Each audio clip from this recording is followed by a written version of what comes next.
दोस्तों कैसे हैं आप सभी सभी अच्छा कर रहे होंगे। मैं बताऊं, मैं भी बहुत अच्छा हूँ। वीडियो अच्छा लगे तो CKD stock market news channel को सब्सक्राइब कर लेना, साथ ही बेल आइकन बटन को प्रेस कर देना। चलिए शुरू करते हैं। मेरा asset large cap fund direct growth की आज मैं आपके सामने चर्चा करने जा रहा हूं। यहाँ पर आज मैंने जो कैटेगरी सेलेक्ट करी है, लार्ज कैप की कैटेगरी सेलेक्ट करी है। मैं हर रोज एक म्यूचुअल फंड का रिव्यू आपके सामने लेकर के आता हूं, चाहे वो स्मॉल कैप हो, मिड कैप हो, फ्लेक्सी कैप हो, हाइब्रिड फंड हो, सभी का इन डेप्थ एनालिसिस में करता हूं। अगर आपके पास कोई म्यूचुअल फंड है और आप उसका रिव्यू जानना चाहते हैं तो बिना कहे उसका, या तो आप मेरी वीडियो सेक्शन में जब जाएंगे या तो आपका म्यूचुअल फंड का रिव्यू पड़ा होगा। अगर ऐसा नहीं होता है तो डेफिनेटली आने वाले समय में बिना कहे वो रिव्यू आ जाएगा, ठीक है। तो डरने वाली ऐसा कोई बात है नहीं। मैं आपसे बताना चाहूँगा कि यहाँ पर मैंने हमेशा डायरेक्ट प्लान ग्रोथ को ही मैं सेलेक्ट करता हूँ। और मैं आपसे भी कहना चाहूँगा कि हमेशा डायरेक्ट प्लान को ही सेलेक्ट करें रादर देन कि रेगुलर प्लान, क्योंकि रेगुलर प्लान में बहुत मोटा कमीशन आपकी एसआईपी से होकर के जाता है, जिससे आप एक कमीशन के तौर पर रकम बचा लेते हो डायरेक्ट प्लान के अंदर। तो डायरेक्ट प्लान को सेलेक्ट किया करें। मेरा एसेट लार्ज कैप फंड की आज मैं चर्चा करने जा रहा हूँ। क्या दूसरे लार्ज कैप फंड कैटेगरी खराब हो गई? ऐसा नहीं है। आप मेरे वीडियो सेक्शन में जाके सभी लार्ज कैप कैटेगरी के जितने भी म्यूचुअल फंड हैं उनका कंपेयर कर सकते हैं। कंपेयर करने की वजह से ही मैं रिव्यू भी लेकर आता हूँ। इसके साथ साथ अगर मैं मेरा एसेट की बात करूंगा, इंडिविजुअल मेरा एसेट की, जो एसेट मैनेजमेंट कंपनी है, एक छोटा सा एसेट मैनेजमेंट कंपनी है, पर फिर भी इन्वेस्टर्स के अंदर इस फंड ने भी अपना विश्वास इन्वेस्टर्स के अंदर डेवलप किया है।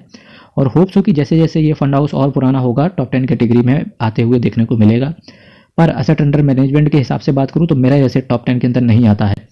नेट एसेट वैल्यू की बात करेंगे, 87 रुपये का नेट एसेट वैल्यू है, जो कि जैसे ही स्टॉक मार्केट सुबह 9 बजे खुलता है और ये आपको चेंज होते हुए देखने को मिलता है। अगर मैं 3 साल के CAGR के हिसाब से बात करूं तो 14.42% के CAGR के हिसाब से ये फंड हाउस रिटर्न देते हुए देखने को मिला है।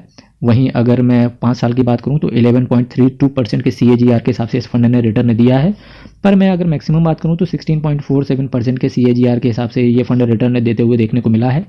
1 साल की बात करेंगे तो -2.13%। अगर इसका मतलब है कि किसी ने अगर 1 साल के अंदर अंदर इस फंड के अंदर होगा कोई इन्वेस्टर, तो उसको लॉस देखने को मिल रहा होगा। पर वहीं अगर मैं मैक्सिमम की बात करूं तो 16.47% के CAGR के हिसाब से कंपाउंड करते हुए ये फंड हाउस रिटर्न देते हुए देखने को मिला है।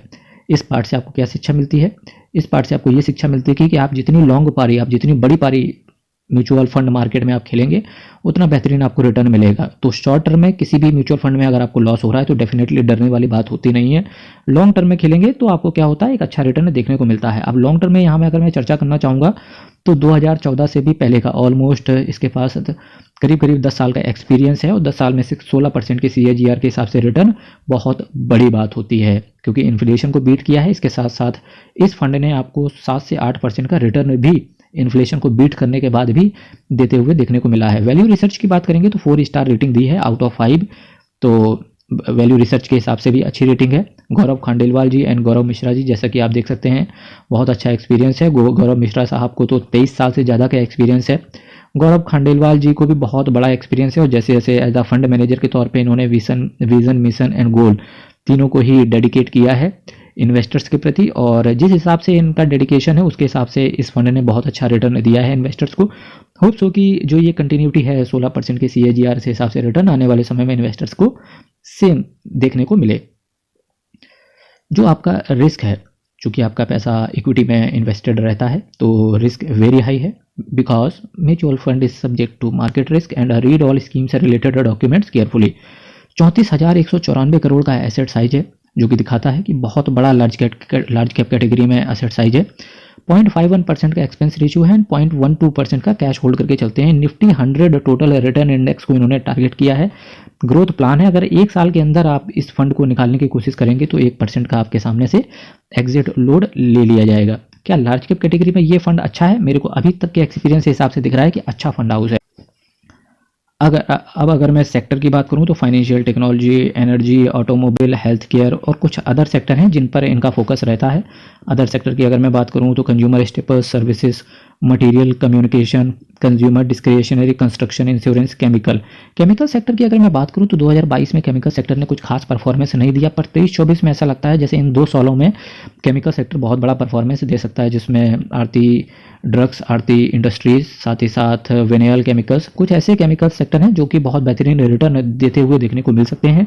तो कहीं ना कहीं ऐसा दिखता है कि अगर किसी भी म्यूचुअल फंड हाउस में अगर केमिकल सेक्टर के अंदर इन्वेस्टमेंट है तो डेफिनेटली वो फंड हाउस बेहतरीन रिटर्न देने को देखते हुए मिल सकता है।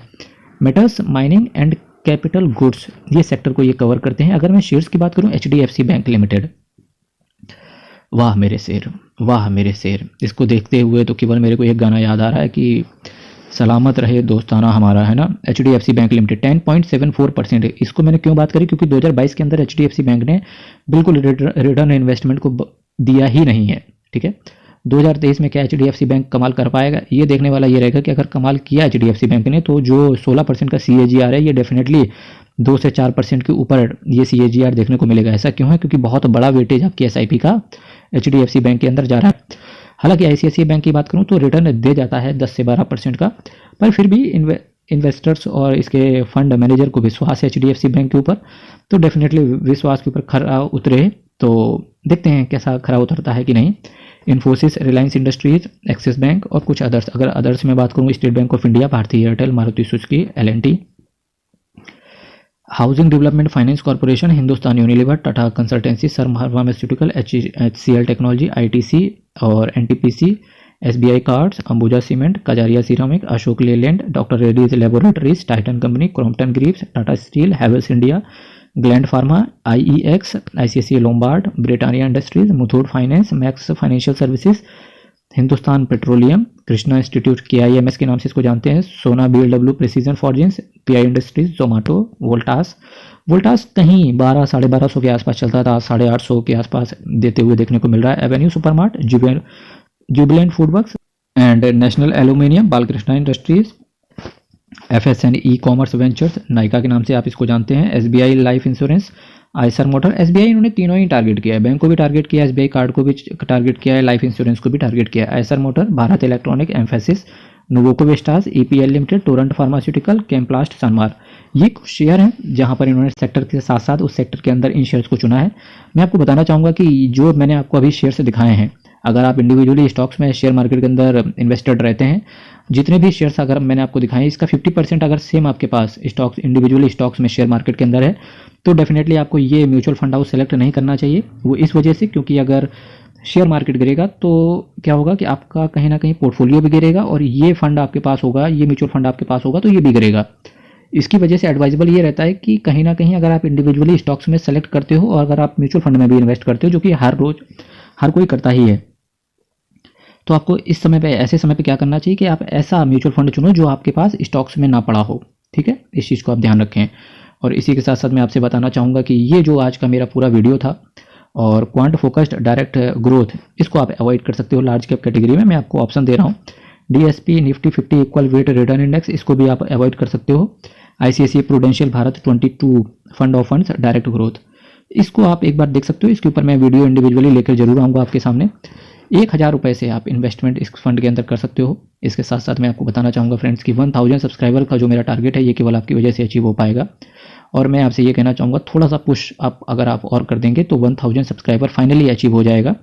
तो कृपया करके चैनल सब्सक्राइब करें, काफ़ी मोटिवेशन भी मिलता है आपके लिए अच्छा कंटेंट लाने का। इसी के साथ साथ मैं कुछ और बात करूँ तो 34,194 करोड़ का एसेट अंडर मैनेजमेंट है और लार्ज कैप कैटेगरी है। 1,17,387 करोड़ का एसेट अंडर मैनेजमेंट है और 72 स्कीम को ये टोटल मैनेज करता है। तो ये रहा मेरा फ्रेंड्स आज का पूरा मेरा एसेट लार्ज कैप कैटेगरी का फंड। कल फिर एक नए म्यूचुअल फंड हाउस की चर्चा करेंगे, तब तक के लिए जय हिंद मेरे दोस्तों।